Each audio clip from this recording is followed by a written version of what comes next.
Buenas tardes, ¿qué tal? ¿Cómo va la vida? Iba a decir, pero en fin, bueno.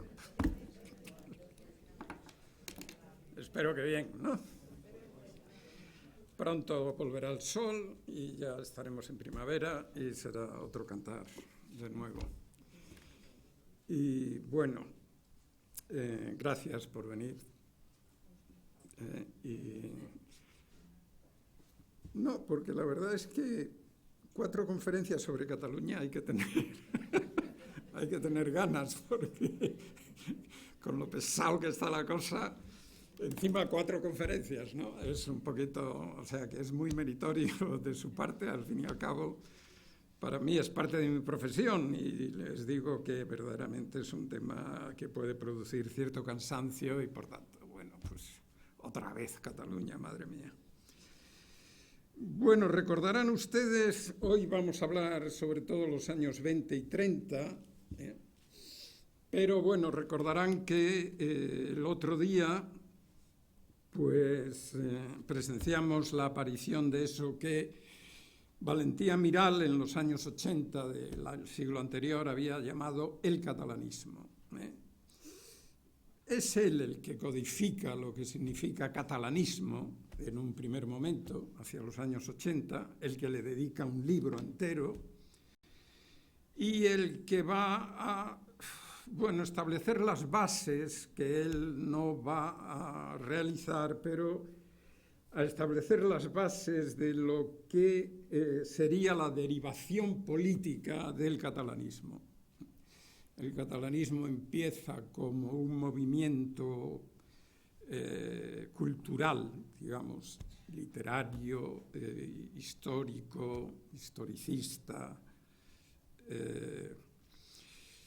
que fue llamado un renacimiento. Todo renacimiento implica que hay una conciencia de que aquello que renace ha muerto y que nosotros somos los encargados de que vuelva a nacer.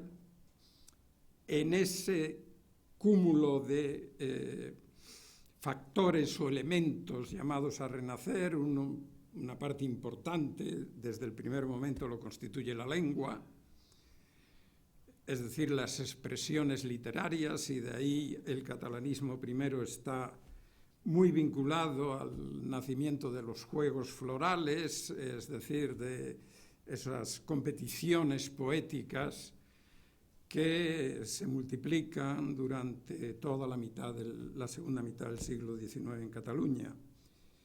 Vimos también cómo de ahí se pasa a un planteamiento político en 2 fases. Una primera son los mensajes, es decir, a partir de la nueva conciencia de lo catalán, se dirigen mensajes no al gobierno ni al Parlamento, sino a la corona, al rey, mientras vive Alfonso XII. El primero es del año 85, muy poco antes de la muerte de Alfonso XII, y luego a la reina regente, a la que se le llamará, Habsburgo, condesa de Barcelona y demás. A esos mensajes que plantean o reivindicaciones, por una parte, los catalanes que plantean esos mensajes quieren mantener el Código Civil propio en lugar de sufrir lo que llaman la unificación del Código Civil, que es uno de los proyectos de los gobiernos liberales desde los años 30 y que finalmente en los años 80 llega a puerto. El Código Civil en un sistema liberal no puede ser diferente en diversas partes del territorio, entonces hay una política de unificación. A eso se le opone la reivindicación de que continúe el Código Civil catalán. Los tratados comerciales son muy importantes también para esta alimentación del movimiento catalanista. Hay mucha manifestación porque ahí están los fabricantes, pero también están los obreros textiles, porque los conciertos económicos o los acuerdos económicos con Gran Bretaña o con Francia significarían una rebaja de los aranceles y, por tanto, la posibilidad de que los productos británicos y franceses circularan a un coste más barato y, por tanto, competitivo con el coste de los telares catalanes. Esas reivindicaciones se hacen desde fuera, digo, o sea, desde fuera del sistema de la política a la corona, pero preparan también el clima y, más que el clima, la multiplicación de sociedades, de agrupaciones, de centros culturales, el centro excursionista, asociaciones musicales, etcétera, que le dan un sustrato a la presencia política que será política a partir del fin de siglo. Ese salto a la política vimos que se efectuaba con la presentación de candidatos a elecciones con objeto de venir a Madrid, al Parlamento, a las Cortes de la monarquía. Desde el primer momento que se presentan, tienen muy buenos resultados, desde el año 1 de 1900, y lograrán finalmente, a partir de los años 10, en las sucesivas elecciones, lograrán pues una representación de entre 30 y 40 diputados en las Cortes de la monarquía, en las Cortes españolas. Y a partir de ahí se planteará otra etapa. Ya no es tan reivindicativa de conciertos económicos o de código civil o de lengua, sino que va a ser una reforma de la Constitución que le dé a Cataluña y a partir de Cataluña al resto de las regiones autonomía, lo que Cambó definió como autonomía integral. La autonomía integral de la región era una apuesta por una construcción del Estado muy diferente a la que los liberales en las dos ramas, progresistas y moderados, conservadores o liberales ya en la Restauración, habían establecido, que era un Estado centralizado con relación directa del gobierno con cada provincia. No existen las regiones. El Estado liberal no acepta la presencia de regiones en la estructura estatal. De manera que la autonomía integral significaba una reivindicación que necesariamente modificaba la estructura del Estado liberal, en el sentido de que el Estado reconocía la autonomía de la región y, por tanto, establecía como estructura, parte de la estructura del sistema, poderes regionales autónomos. Esos poderes regionales surgirían a medida que cada región planteara al Estado una reivindicación de aquellos campos o aquellas competencias que se creía ya preparada para administrar y dirigir. En el último proyecto de autonomía integral, en el último proyecto de la autonomía que Cambó presentará a principios de 1919, después de ser votada por la mancomunidad y los ayuntamientos, en ese proyecto cada región, él lo presenta para Cataluña, y a partir de Cataluña, dice, seguirán todas las que vengan. Cada región tendría un legislativo, un ejecutivo y un judicial autónomos. O sea que sería como una transferencia de la Constitución en pequeño a cada región. Los tres poderes serían autónomos dentro, naturalmente, de las competencias propias de la región y poniendo a salvo una lista de competencias que serían exclusivas del Estado. Y ahí habíamos quedado.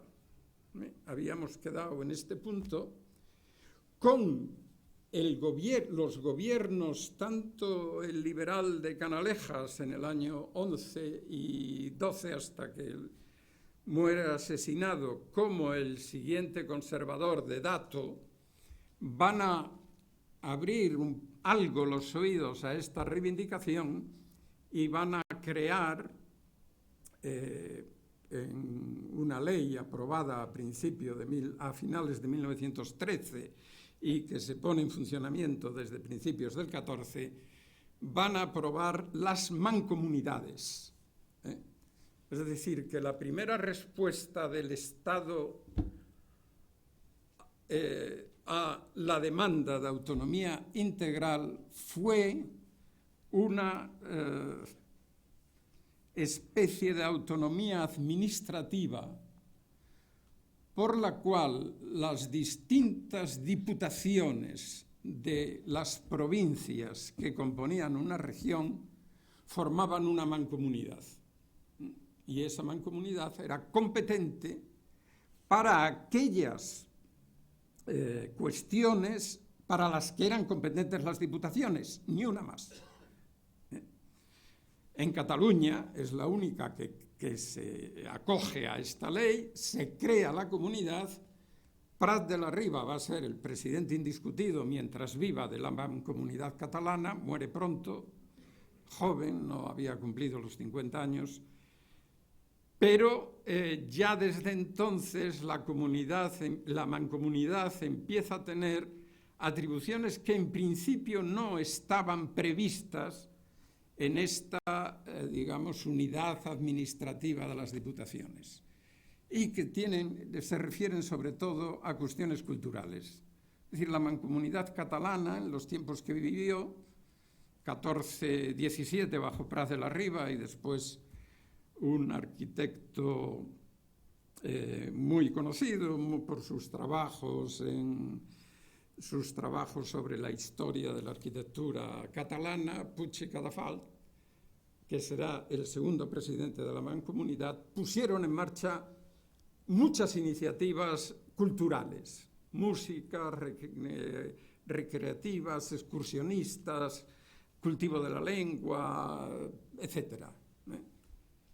Y eso convirtió, en cierto modo, a la mancomunidad en una especie de embrión de algo que se situaba en otro horizonte, que era el horizonte de la autonomía. Bueno, ese camino, que es muy probable que hubiera seguido su curso en los años 20, se interrumpe con el golpe de Estado de Miguel Primo de Rivera. El golpe de Estado tiene que ver con una tradición intervencionista del ejército español en la política. Hay insurrecciones y rebeliones militares a lo largo del siglo XIX muy numerosas. Bueno, si usted las tiene contadas, estupendo. Son unas cuantas, sí. Bueno, ahí se cuentan algaradas, revoluciones de verdad, insurrecciones que dan el poder a militares, hombre, son menos, no llegan a ese punto. Pero en fin, es clave la presencia de lo que se llamó espadones en la política española del siglo XIX. Cánovas y el acuerdo de la Restauración aligeró, digamos, adelgazó esa posibilidad intervencionista de los militares, pero a partir del desastre por antonomasia, que fue la Guerra de Cuba, y después de los también llamados desastres de Marruecos, el del año 12 y el del año 21, el del año 9 y el del año 21, los militares vuelven otra vez a hacerse presentes en la política, creando juntas y finalmente con el golpe de Estado de Primo de Rivera. Es curioso porque el golpe de Estado tuvo también que ver con el incremento del pistolerismo en Cataluña, con la movilización social, las huelgas generales que se declararon en aquello que se llamó el trienio bolchevique ya entonces, es decir, la secuela un poco de los aires que llegaban del final de la Gran Guerra junto con la Revolución Soviética. El caso es que Primo de Rivera, que no había tenido malas relaciones como capitán general de Cataluña con los medios de fabricantes burgueses de la burguesía catalana, en quien habían visto, por lo menos, una salvaguarda del orden social, fue despedido en la estación por el presidente de la Mancomunitat, cuando vino a Madrid a hacerse cargo del gobierno una vez que Alfonso XIII dio su acuerdo al golpe de Estado. El golpe de Estado liquidaba la Constitución. No solo es que la suspendiera, es que la liquidaba. Y dejaba el poder exclusivamente en manos de militares. En un primer momento, después habrá otro momento a partir del 25 en el que es un directorio civil-militar. Bueno, la primera consecuencia de este golpe de Estado fue la prohibición. Hay un real decreto, uno de los primeros reales decretos que dicta el nuevo dictador, se titula Dictando medidas y sanciones contra el separatismo. A partir de la Gran Guerra, del final de la Gran Guerra y de la crisis social por la que está atravesando Europa, el principio de autodeterminación había dado lugar a una especie de primavera de naciones. Y también en Cataluña había surgido, una vez que es paralizada la propuesta de Cambó, es rechazada por el Parlamento la propuesta de Cambó, habían surgido al menos dos tendencias nuevas que habían adquirido cierta fuerza. La primera era ya no medios burgueses, sino un nuevo catalanismo de izquierda que está dirigido por un antiguo militar, Francesc Macià, y que adopta en 1919 un programa que preconiza la soberanía de Cataluña para pactar, después de declararse soberana, pactar libremente una federación española o ibérica con el gobierno español, con el Estado español. Esta nueva propuesta aparece claramente en 1919 e indica que hay una fuerza política ya presente también en Cataluña que ya no se contenta con la autonomía integral, sino que va mucho más allá, en el sentido de que sin romper completamente los vínculos con lo que se llama una federación española o ibérica, reclama el derecho de Cataluña de declararse soberana. Ese camino no es solo el camino de Macià, sino que es también la respuesta de la juventud nacionalista, de un sector de la juventud nacionalista de la Lliga, a la paralización de lo que se podría llamar Proyecto Cambó. La línea de Cambó es sometida a dura crítica. Se piensa que ha sido una equivocación haber ido a Madrid, que los catalanes no tienen nada que hacer en la política española y que lo que es necesario es convocar lo que llaman estos jóvenes y algunos otros mayores que le prestan su apoyo, una conferencia nacional catalana que se reúne por primera vez en 1922, es decir, un año antes del golpe de Estado, y que en su ponencia tercera afirma el derecho del pueblo catalán a decidir por libre manifestación de su voluntad el régimen político de Cataluña, dentro del agrupamiento de las naciones ibéricas, latinas u occidentales. Es decir, que hay ahí una unidad en Europa que se llama Cataluña, más bien que se llama el pueblo catalán, que tiene un derecho a decidir. Algo les suena el derecho a decidir, ¿no? El derecho a decidir por primera vez, creo que por primera vez, yo sigo trabajando en estas materias y cuando se dice por primera vez se puede uno pillar los dedos porque hay alguien que ha dicho antes. Todo lo que se dice ya lo ha dicho alguien antes, pero yo no he visto por primera vez afirmado el derecho a decidir de manera tan clara como hace la Conferencia Nacional Catalana en abril, creo que es de 1922.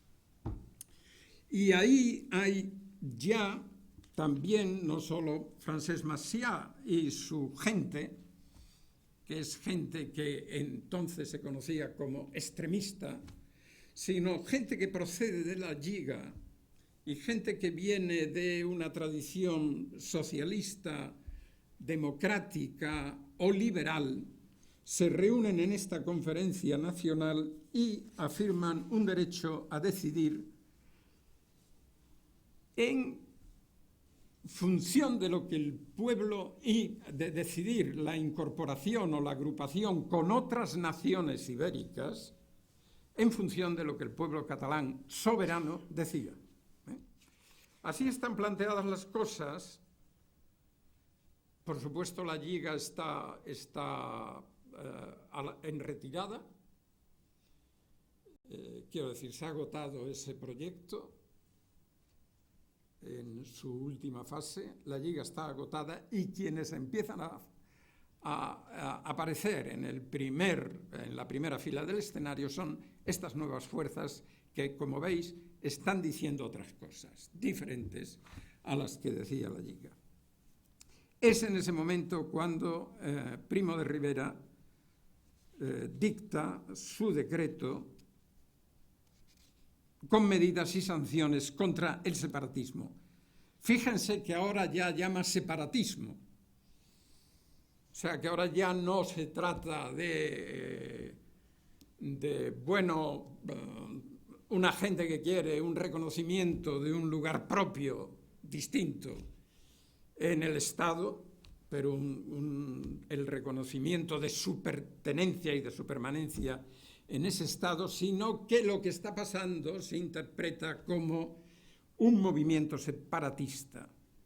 Aparece también, no es que antes no se les acusara por algunos medios de separatismo, ya desde el tiempo de Almiral, pero eso no había subido, digamos, a el nivel de un decreto, es decir, al BOE, la Gaceta de Madrid, que se llamaba entonces. Ahora ya hay una especie de reconocimiento oficial de que con quienes se están tratando, a lo que se está enfrentando ese Estado, es a movimientos separatistas. Y entonces dice el decreto: de los males patrios que demandan urgente y severo remedio es el sentimiento, propaganda y actuación separatista. Y bueno, a ese sentimiento, propaganda y actuación separatista se le dice que van a ser juzgados por tribunales militares los delitos contra la seguridad y la unidad de la patria y cuanto tienda a disgregarla, restarle fortaleza y rebajar su concepto por medio de palabra o por escrito. Ven que no eran juristas tan eminentes como los que habían elaborado el Código Civil, sino que aquí, en esta definición, disgregar la patria, restar fortaleza, rebajar su concepto, es bueno, no es un delito tasado, como deben ser todos los delitos que se castigan, sino que es algo que interpretará el Tribunal Militar ante el que se presente la denuncia por estas actuaciones. No se podrá izar otra bandera que la nacional en buques, edificios del Estado, de la provincia o del municipio, y etcétera, etcétera. Una semana después, el Gobierno publica una circular disponiendo que los inspectores de primera enseñanza vigilen el cumplimiento del deber en que los maestros se hayan de enseñar la lengua castellana. Es decir, la dictadura prohíbe desde octubre del 23 la enseñanza en lengua catalana a los maestros. Es decir, no se puede enseñar ni se puede, y el uso de la lengua queda restringido al ámbito privado. La única lengua oficial. La conquista de la lengua había sido muy lenta durante el siglo XIX, las publicaciones se habían multiplicado, etcétera, a lo largo del siglo. En comienzos del siglo XX, y sobre todo en los años 10, hay una eclosión editorial enorme en toda España, en toda España, en algunos sitios más que en otros, pero desde luego en Madrid y en Barcelona hay una eclosión tremenda editorial. La gente nueva escribe mucho y escriben en la lengua, en su lengua, en la lengua que le ha enseñado su mamá, la lengua materna que se decía, que es la lengua oficial, o que debía ser la lengua oficial. Aquí se prohíbe el uso de la lengua catalana por una circular de 27 de octubre de 1923. Es curioso que ocurra entonces, y muy rápidamente, una movilización de intelectuales castellanos, que se identifican como castellanos, que van bajo la iniciativa de Pedro Sainz Rodríguez, que era un monárquico y tradicionalista, y que en ese momento tenía un cargo secundario en el Ateneo de Madrid, que era un lugar de gran efervescencia entonces política e intelectual, porque, sabéis, el Ateneo de Madrid está muy cerca del Congreso de los Diputados y muy en el centro de reunión de todos los intelectuales que tenían tertulias en las cafeterías o en los bares en torno a la Gran Vía y la calle Alcalá, y que iban por la tarde, todo el mundo iba al Ateneo, que era un lugar de mucho debate, de mucha discusión. Pues Pedro Sainz Rodríguez, que también iba al Ateneo,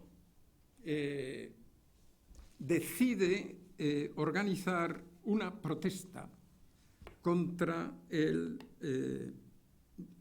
los decretos de Primo de Rivera prohibiendo la enseñanza y el uso de la lengua catalana.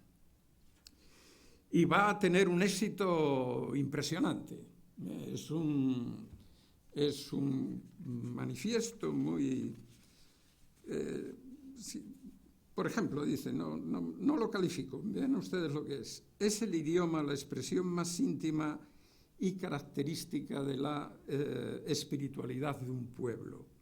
Y nosotros, ante el temor de que esas disposiciones puedan haber herido la sensibilidad del pueblo catalán, siendo en lo futuro un motivo de rencores imposibles de salvar, queremos con un gesto afirmar a los escritores de Cataluña la seguridad de nuestra admiración y de nuestro respeto por el idioma hermano.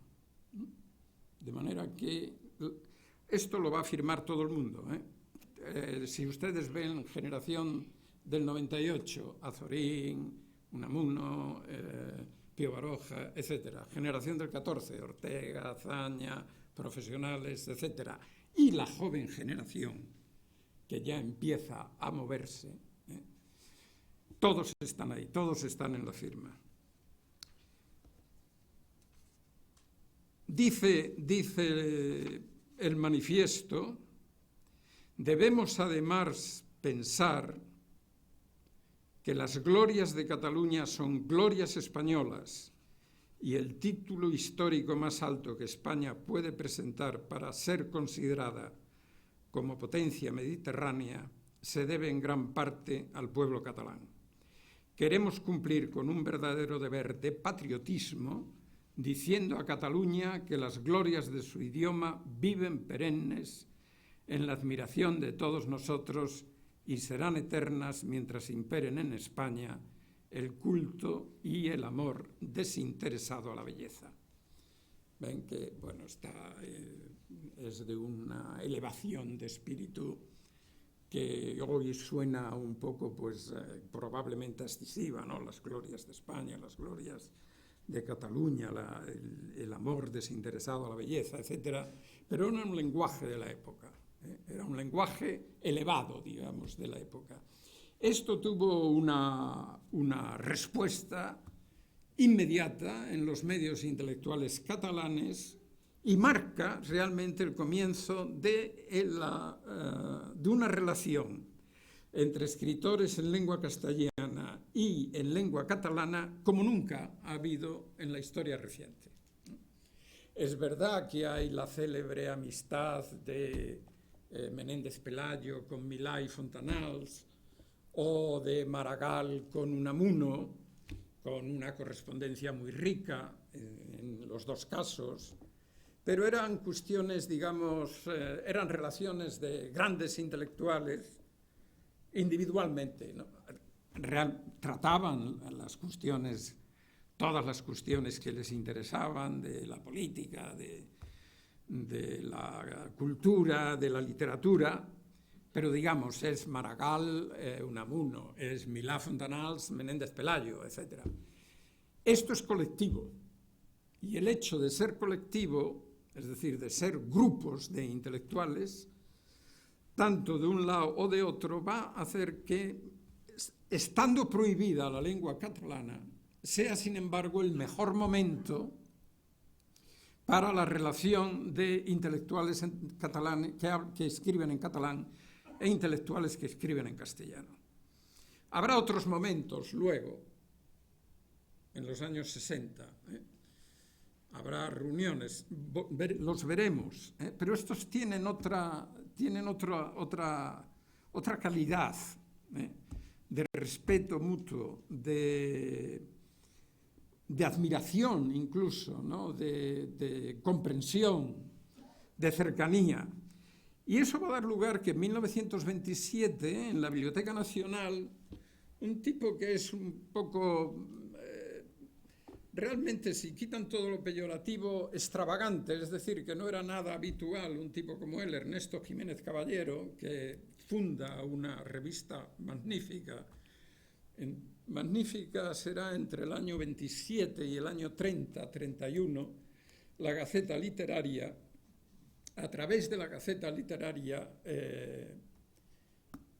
Ernesto Jiménez Caballero impulsa una exposición del libro catalán en Madrid, en el año 27. Lo cual les llama la atención, claro, a los catalanes, porque presuntamente en Madrid no había interés por eso. Y sin embargo la exposición es un enorme éxito.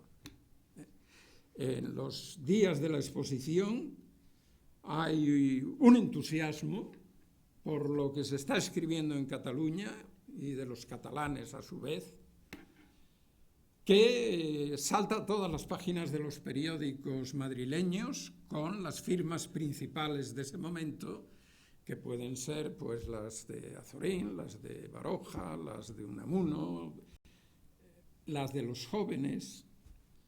Hay una iniciativa catalano madrileña, en cierto sentido, porque es de García Lorca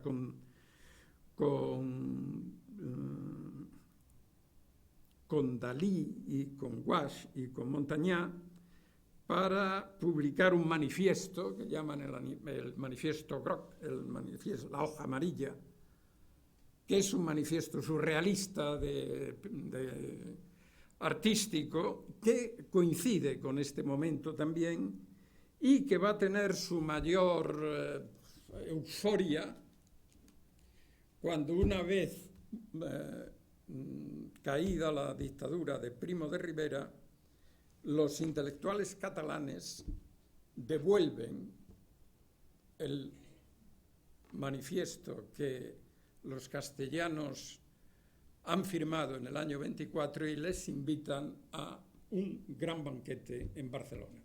Invitan a intelectuales castellanos a un gran banquete en Barcelona.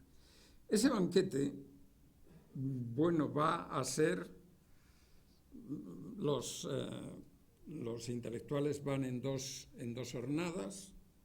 El tren tardaba una enormidad, ya no era el tiempo cuando como la reina regente, ¿no?, que tardó 2 días enteros en llegar a Barcelona, el primero de Madrid a Zaragoza y el segundo de Zaragoza a Barcelona, que ocupaba cada uno como 9 horas de trayecto en 2 días distintos. Eso fue en el año 88, el año de la exposición. Ahora ya había el Express, que era nocturno, que tardaba como 12 horas o algo así. Pero bueno, que era solo un viaje y entraba en la estación, se podía anunciar la llegada, y una enorme multitud como no se había visto para un caso semejante, esperaba a los intelectuales que llegaban de Madrid. Menéndez y Pidal, un castellanista,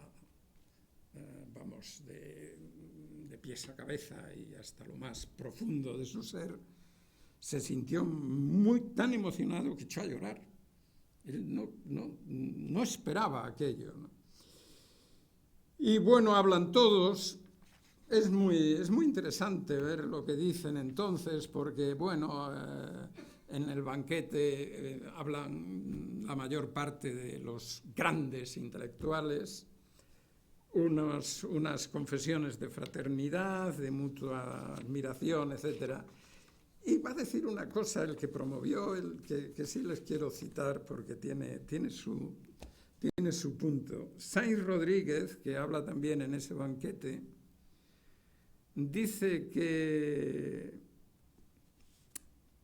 anima a todos los reunidos a firmar otra carta pidiendo la derogación inmediata de todas las disposiciones adoptadas por la dictadura atentatorias a la lengua y espíritu de Cataluña. Y, ¿qué es lo curioso?, establece las bases de la España grande, la España gran que había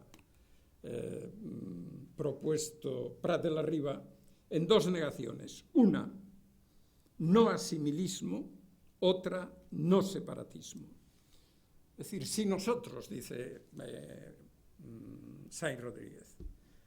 Sainz Rodríguez después sería ministro durante muy poco tiempo de Educación con Franco, pero muy poco tiempo. Era un monárquico dedicado al estudio de la literatura mística y una gran autoridad en la literatura mística. Sainz Rodríguez dice: si nosotros no pretendemos asimilaros y si vosotros no pretendéis separaros, vamos a crear entre todos esa gran España. Hay también en este momento, junto a este banquete, claro, hay otras reuniones que son más políticas, porque los intelectuales en 1930 hacen todos política.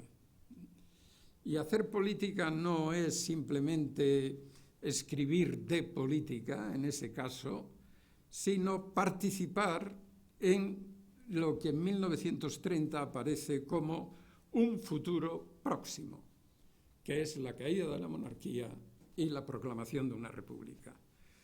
A partir de la destitución y el despido por Alfonso XIII del dictador, se hace de una manera progresivamente acelerada, se extiende la convicción de que la monarquía ha consumido todas las cartas que tenía con el abrazo al dictador. O sea, que la caída del dictador va a traer la caída de la monarquía.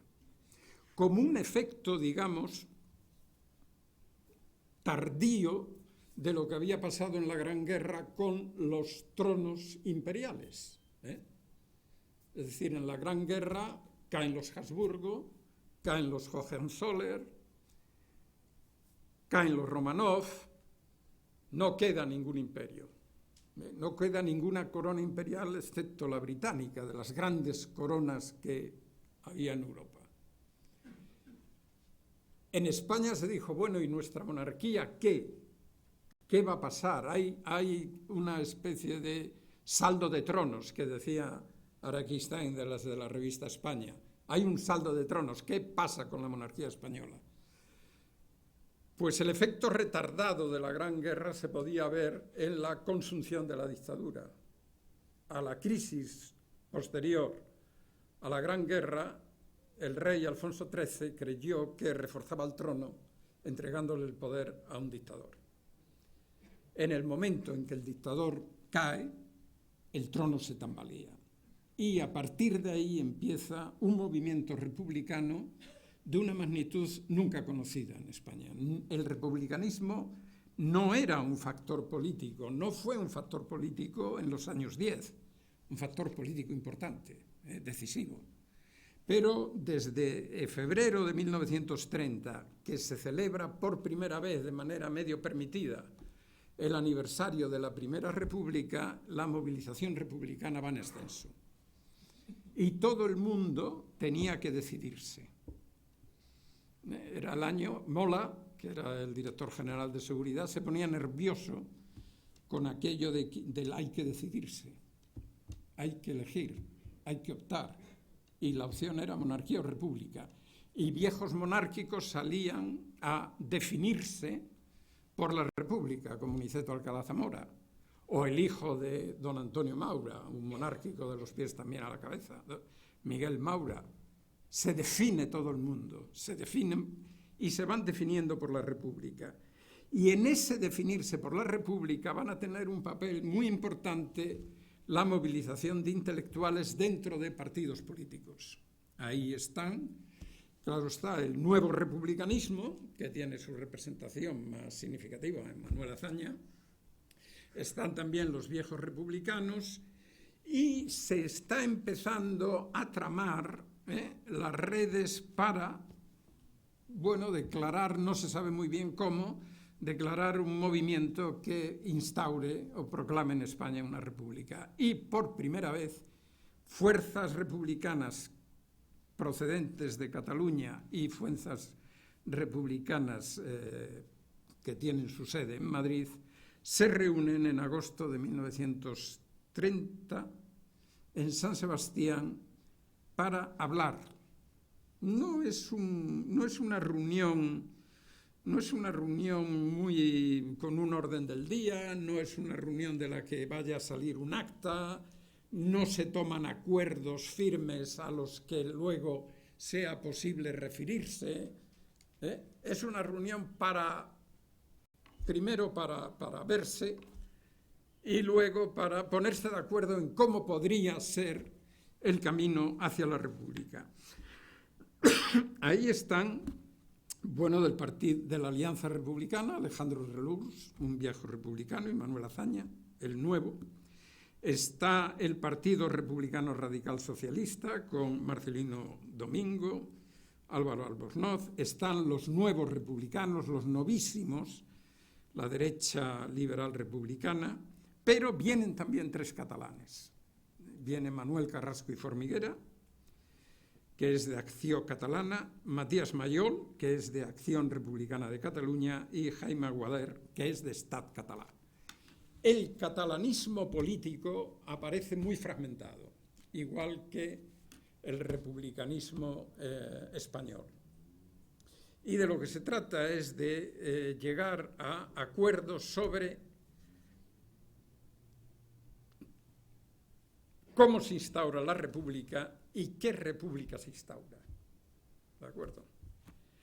Esa reunión va a dar lugar después a grandes debates porque, bueno, qué se dijo allí, qué no se dijo allí, qué se aprobó, qué no se aprobó. Hay algunos testimonios cercanos de esos mismos días y lo más probable es que la representación catalana dijera, lo más probable que dijera, que el compromiso ya es otra cosa, que la república les interesa en la medida en que se le dé una solución a la cuestión catalana.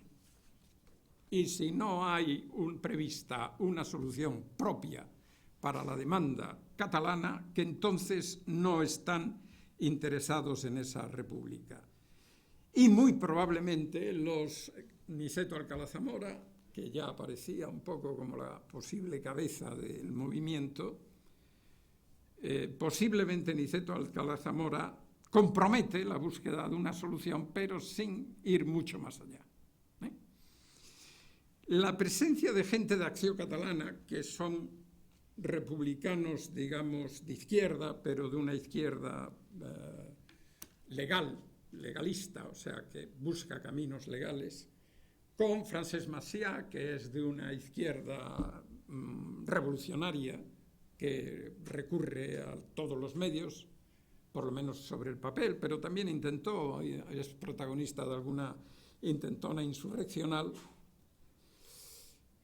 más los jóvenes que están ahí empujando, con un trasvase de gentes de un grupo a otro, con formación de alianzas que son a veces efímeras, que duran poco tiempo, explica que el día de la proclamación de la República aparezcan ya todas las posibles alternativas a qué va a pasar si la República inicia la elaboración de una Constitución en la que necesariamente tendrá que verse cuál es el lugar de Cataluña.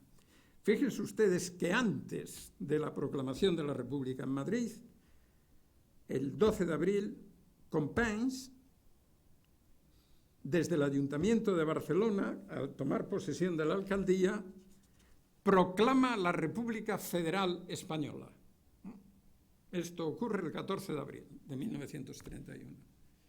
Y la proclamación de Companys, que viene de un republicanismo también, en fin, no extremo al sentido de Macià, dura exactamente media hora.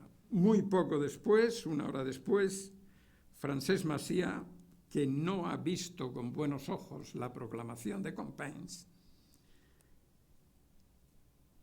ondeando ya la bandera de Cataluña en el ayuntamiento, se dirige a la multitud y dice, y proclama, en nombre del pueblo de Cataluña, el Estado catalán que con toda la cordialidad procuraremos integrar en la Federación de Repúblicas Ibéricas.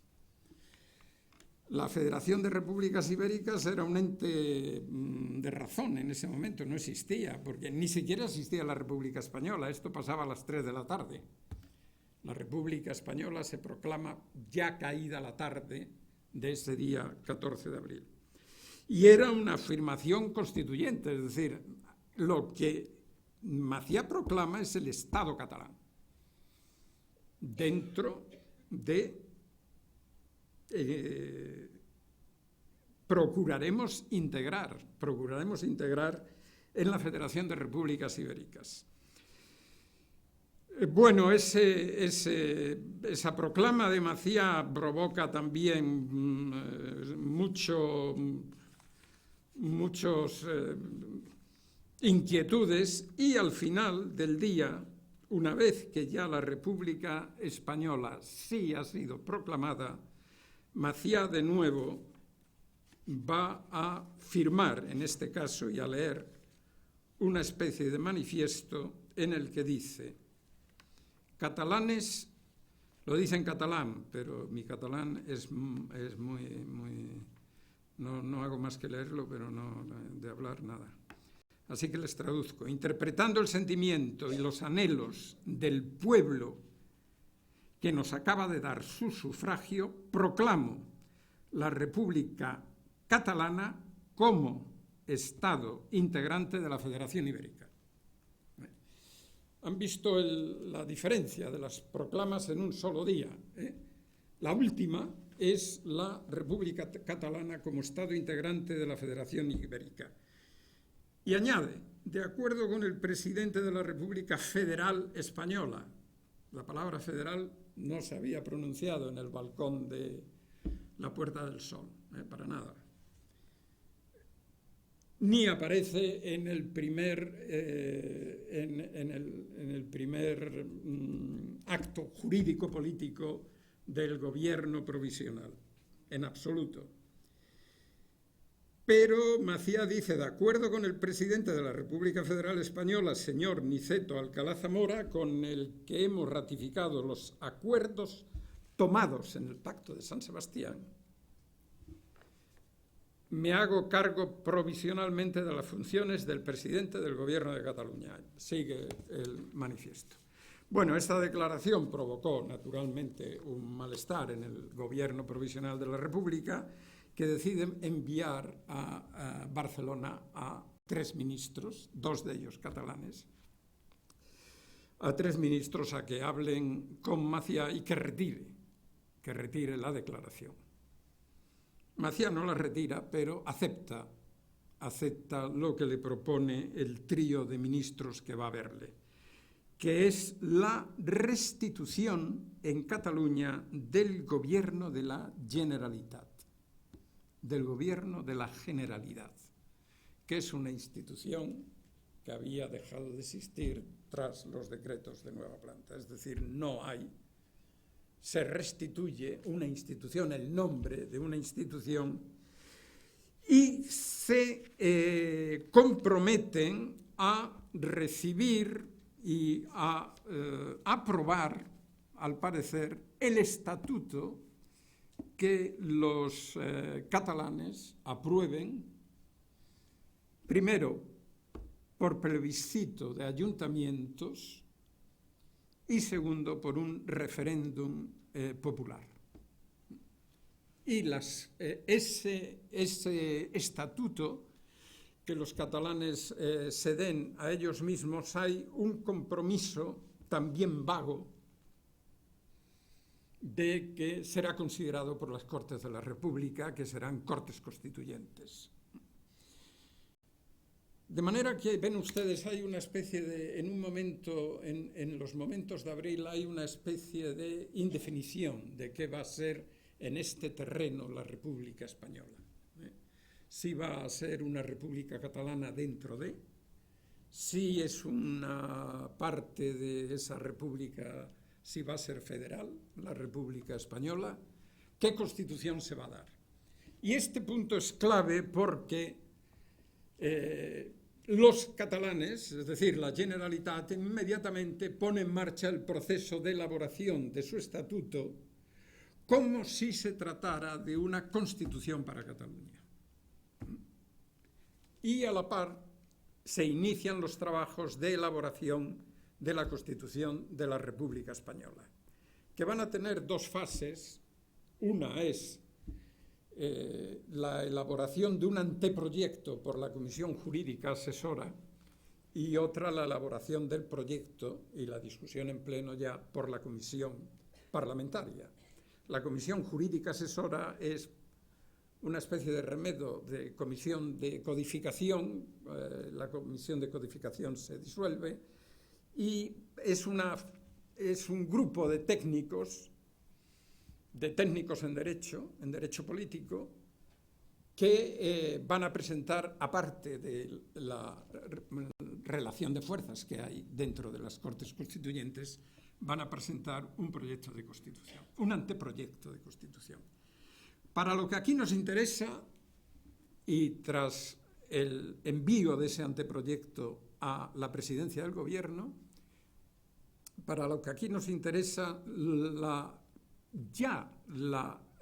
Comisión Jurídica Asesora, que preside Osorio y Gallardo, que había sido gobernador civil de Barcelona cuando la Semana Trágica, y en el que está, como digo, lo más destacado del pensamiento jurídico constitucional español, va a idear por primera vez en toda la historia de cualquier constitución una fórmula que no es ni federativa, ni centralizada, ni unitaria.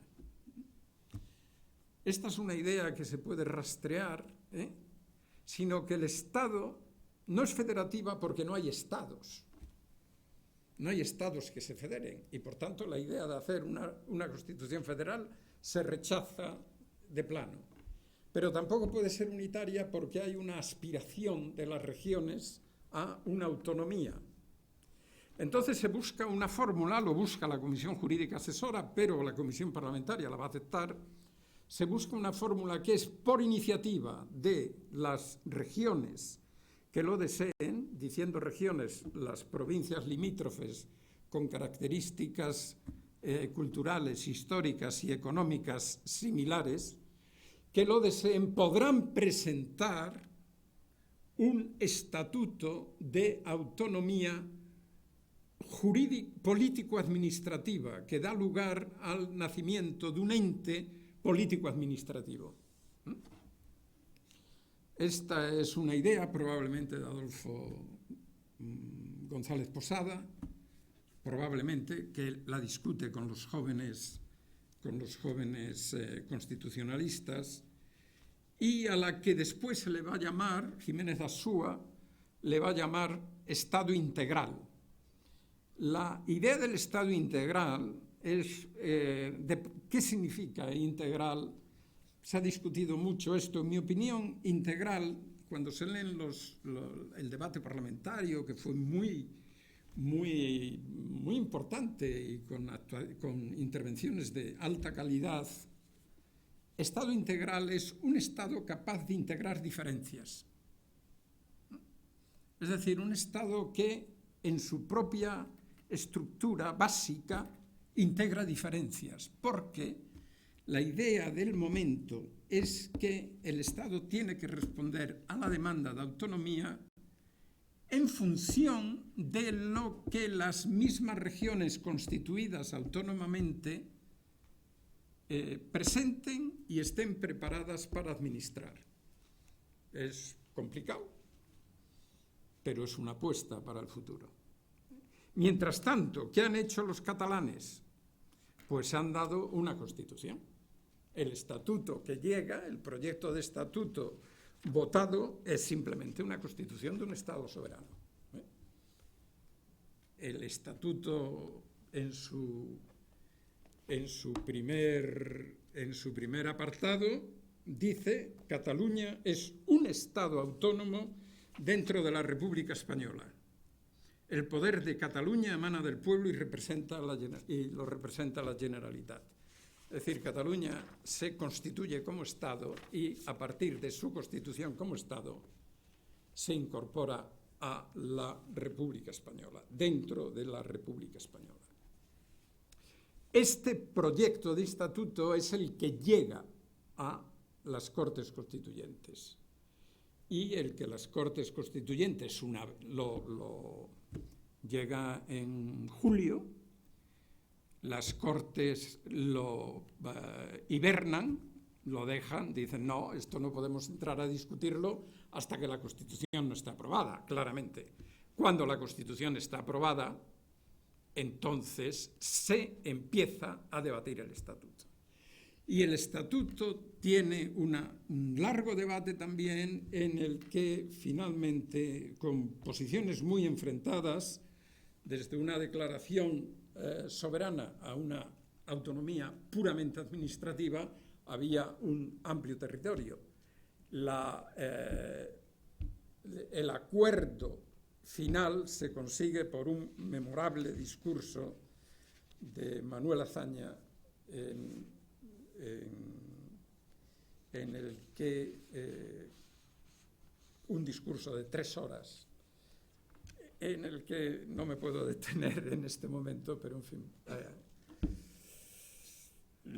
La sustancia del discurso es trazar un amplio dibujo histórico de qué ha pasado desde que España era una unión de reinos hasta este momento, pasando por el momento de la Guerra de Independencia.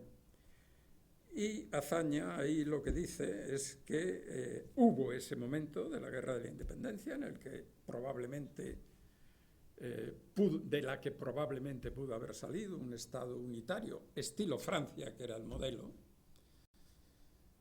pero no salió. Da la explicación histórica de por qué no salió y lo que viene a decir es: ahora es muy tarde para el jacobinismo. Ahora es muy tarde para un Estado jacobino, para un Estado unitario centralizado. Ahora hay que pensar en otra estructura más adecuada a la Gran España, y se refiere a la Gran España como la España de ese momento que no es todavía imperio, pero que empieza a ser ya unión de reinos, que es el siglo de oro en principio, y bueno, ya el siglo de oro, ya el imperio, él retrae del siglo de oro al Renacimiento, el gran momento español. Y entonces, como ese gran momento español, pues ahora habrá que agregar a estos miembros en reconociéndoles la autonomía plena. La autonomía plena es que efectivamente aquello que rechazó la monarquía parlamentaria, o sea, un legislativo, un ejecutivo y un judicial. El reconocimiento de la lengua como lengua oficial y las atribuciones propias para la administración de todo lo que tenga relación con la vida interna de Cataluña.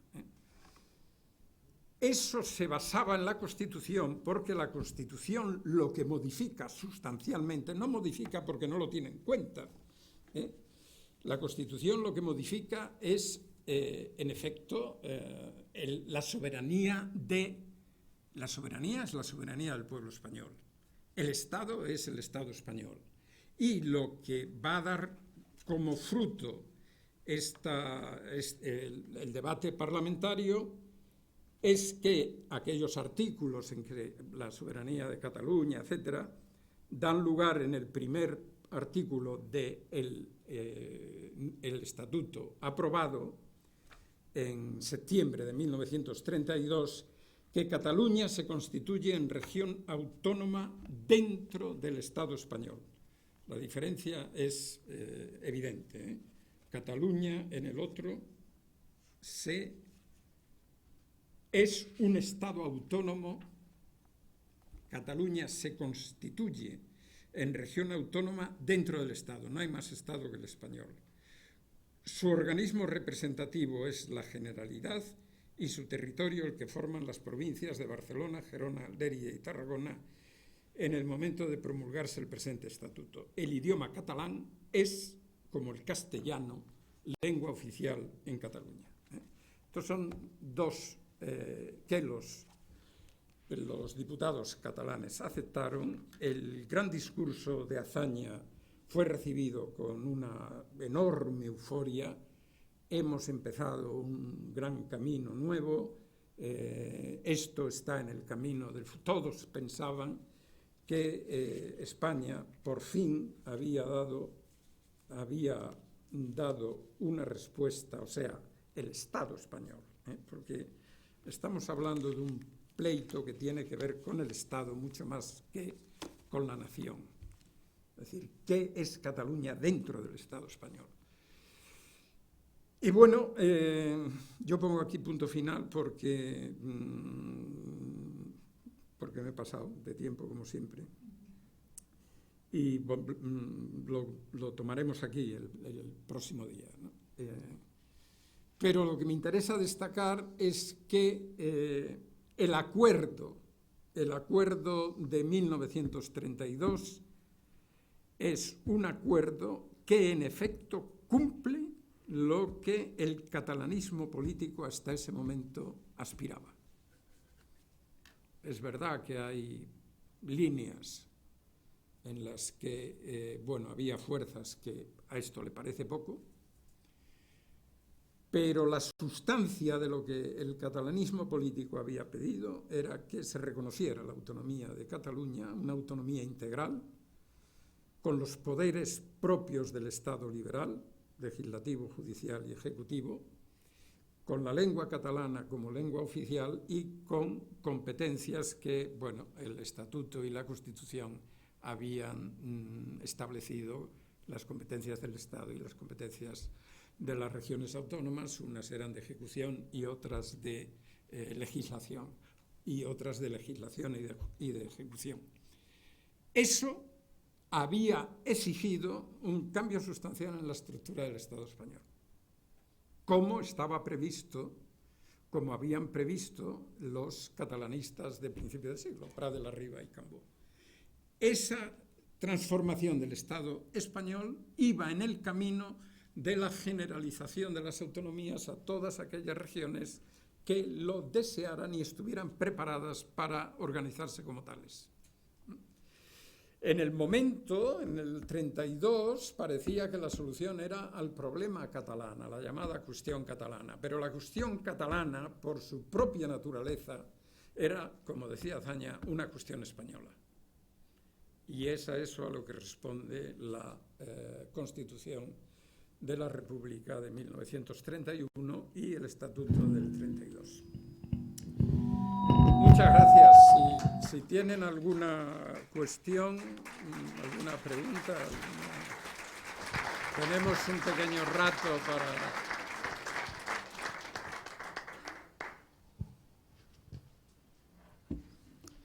Nos queda un rato, si no, pues no.